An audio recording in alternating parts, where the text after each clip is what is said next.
What in the world do I eat as a vegan doing the 75 hard? What in the world do I eat as a vegan anyway? Plant-based, vegan, it can be confusing. I'm going to show you a few things that I eat, just maybe it'll spark a few ideas for you. I keep getting asked, what do you eat as a vegan doing the 75 hard? I'm supposed to be cutting out junk, keeping my diet clean. This is the diet that I chose because we can choose whatever diet we feel like is going to meet our needs the best. And this is the diet that I eat. It's a vegan diet, plant-based, whatever you want to call it, complete vegetarian. But some people have been asking me, what does that look like for you? And so I've put together a snapshot of a few things, but honestly, if I were to ask you, what do you eat? Just what do you eat? It's so open-ended. Some days I eat this, some days I eat that. We go in trends. So you can't just say, what do I eat all the time? But I'll try to include a few things. One of the things that I really like to do in the morning is tofu, and we don't do that every morning, but it's one of my favorites. And so I'm going to show you how to make that. I have a few other things that might be a little bit different than what you eat on a standard diet.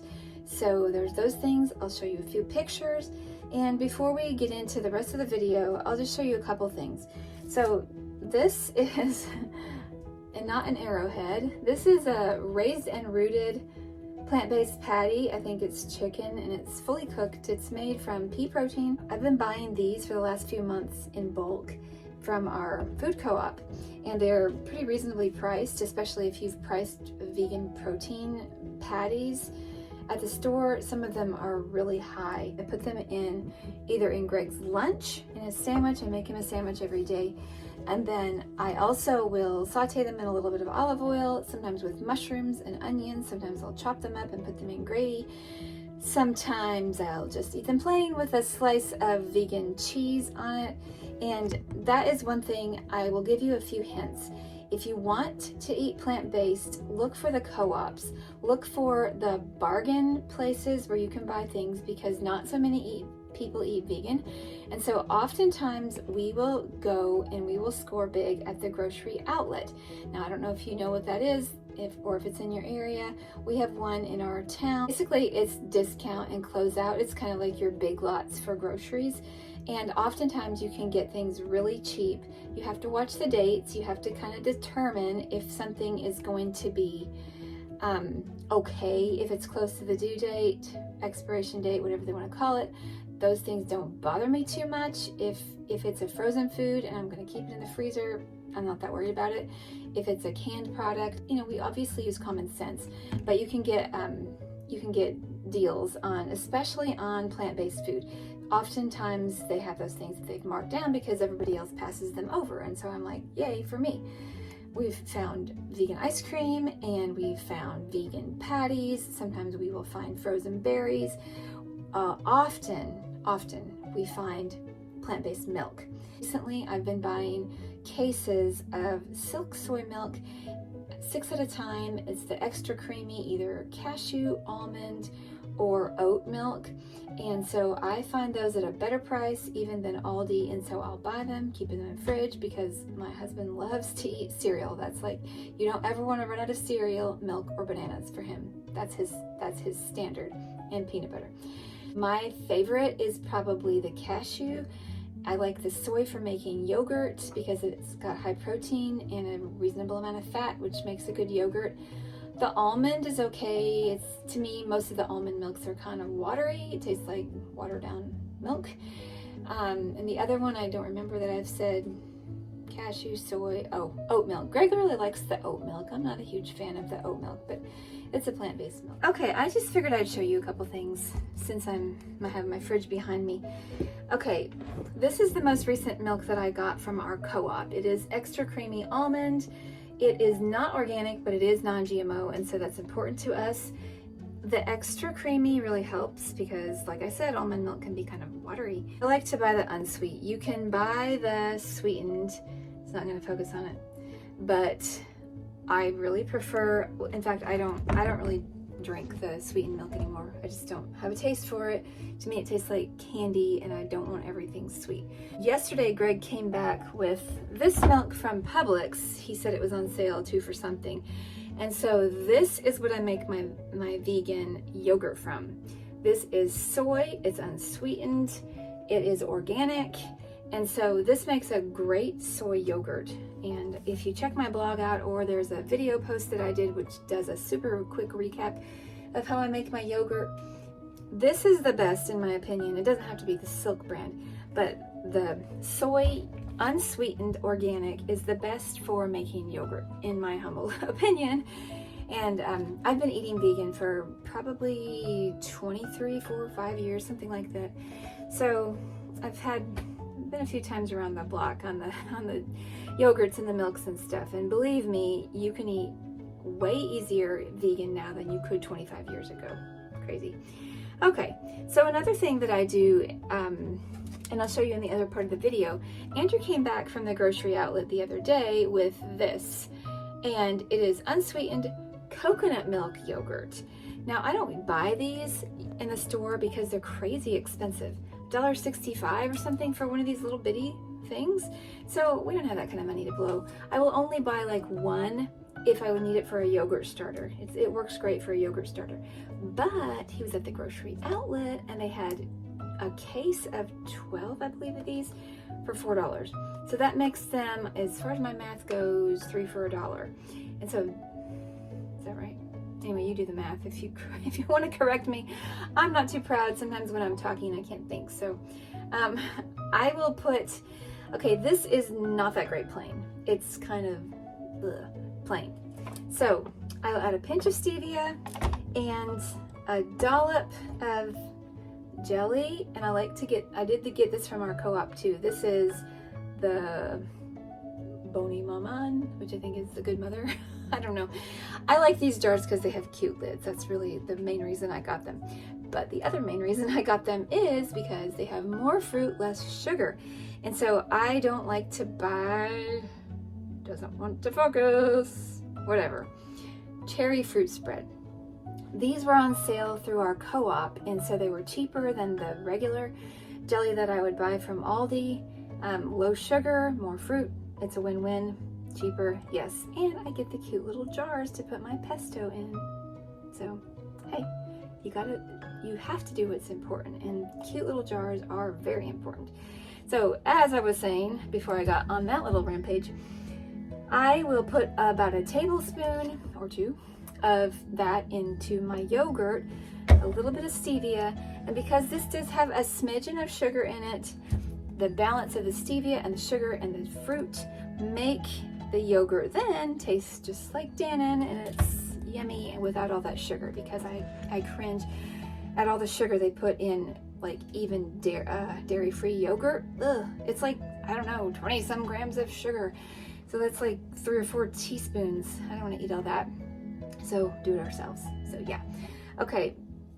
That helps me if I get a sweet craving, and it puts it down into the realm of cheap, which is really good for me.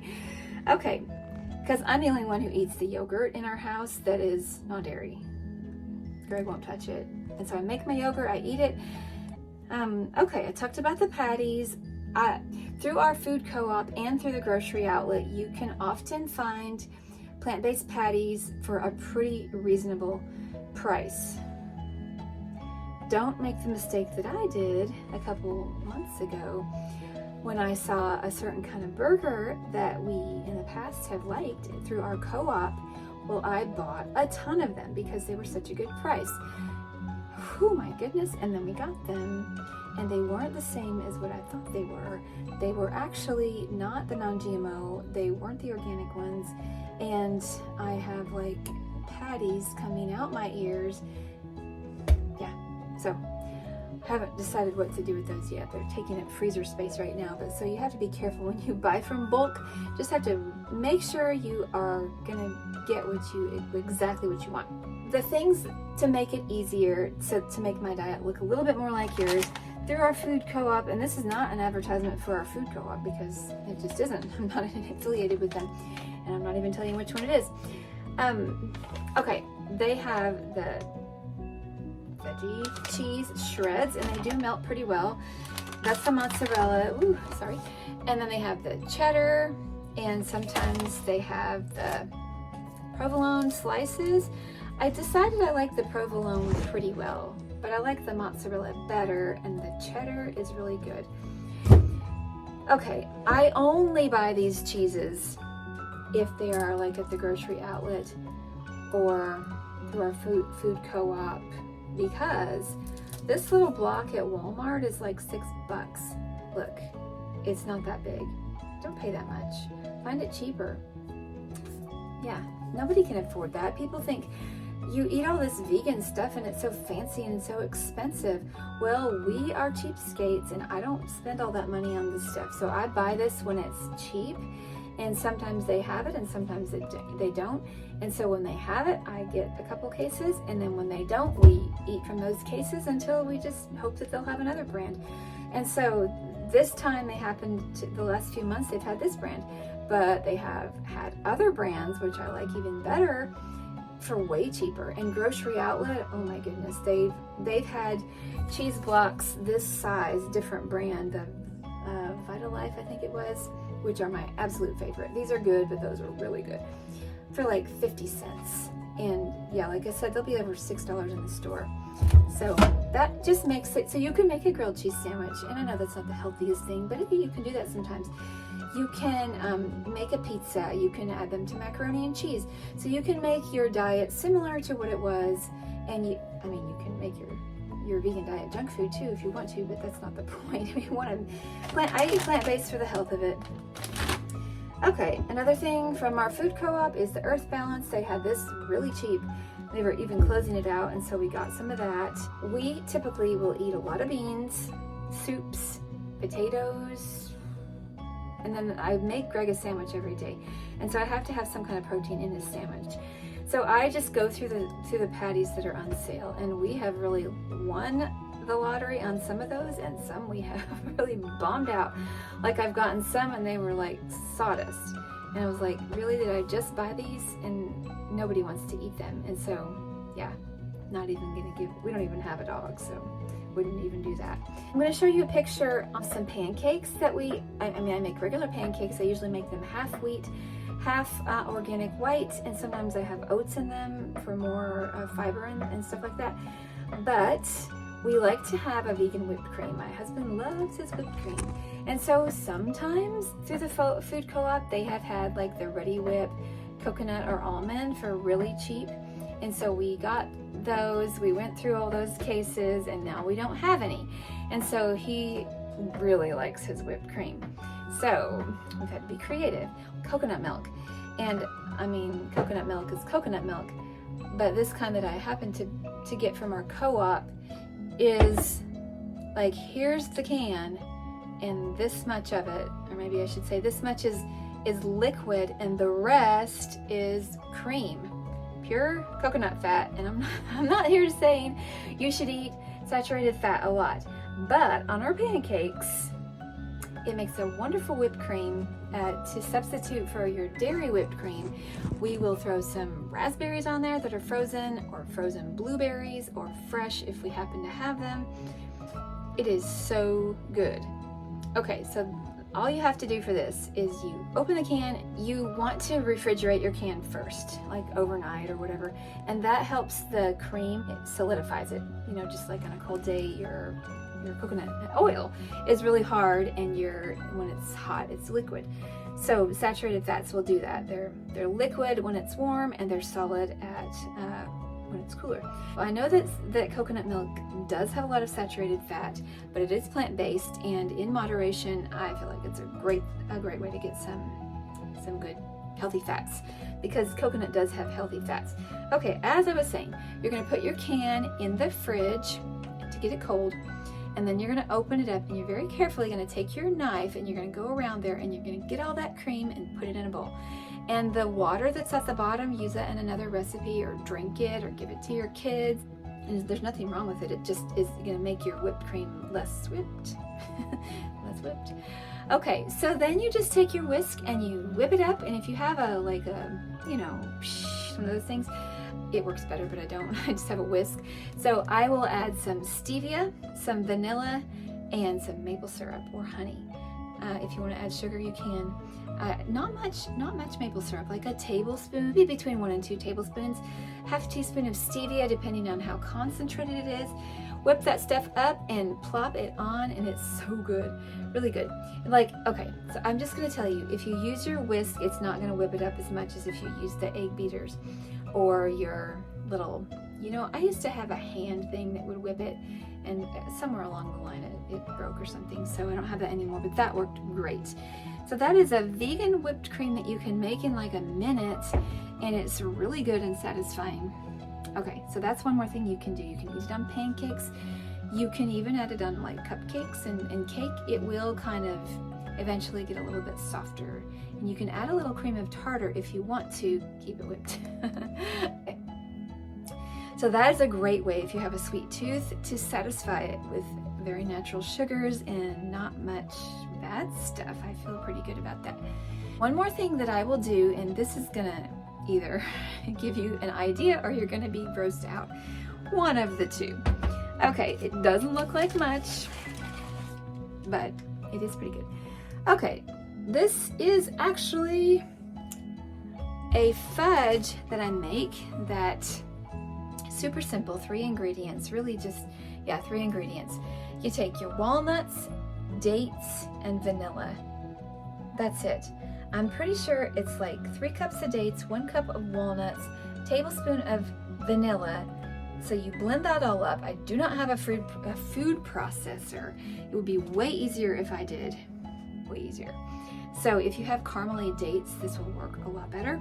I happen to have those little rabbit pellet ones that are covered with oats, and so I had to soak mine a little bit to get them to blend. So my fudge is a little bit softer, but this is like a salted caramel fudge. It's so good, and it's good for the holidays. It's so random. Somebody, you're gonna like the story. I was hiking. I'm pretty sure it was in the Great Smoky Mountains National Park, probably 8 years ago with our kids. We were hiking to a waterfall, and like I said, very random. This lady started walking next to me. It wasn't weird or anything. She was from Oklahoma. She had a couple kids. I think she might have homeschooled her kids as well. But she started talking to me, and just out of the blue, she said, "Oh, here's a recipe that I think you're going to want to try." And I'm like, we hadn't talked about diet. We hadn't talked about the fact that I try to eat healthy or anything like that. As far as I know, I don't remember our conversation except for this recipe popping up right out of the blue. She told me the recipe, and she said, "You try this and I think you're going to really like it." And I was like, okay, that's interesting. Okay. And I thanked her, and she went on her merry way, and I've never heard from her since. So along about the holiday time, so we were probably hiking in the summer or spring or something like that. You know, the boys were getting their junior ranger patches and all that stuff. Well, I had pretty much put it out of my mind. Along came Christmas time, and I needed something good, sweet, healthy, and I remembered that recipe, and I was like, let's give it a try. Well, it's one that I make sometimes around Christmas, and what's really good, what actually makes it a salted caramel, if you take a coarse salt, when you're done, I didn't even tell you how to make it, okay, you blend it in your blender or your food processor. That's it. You press it into a pan. It's going to be way easier if you use wax paper or parchment paper. Squish that stuff in there, freeze it, and then cut it out when you want it, because you want it to be hard.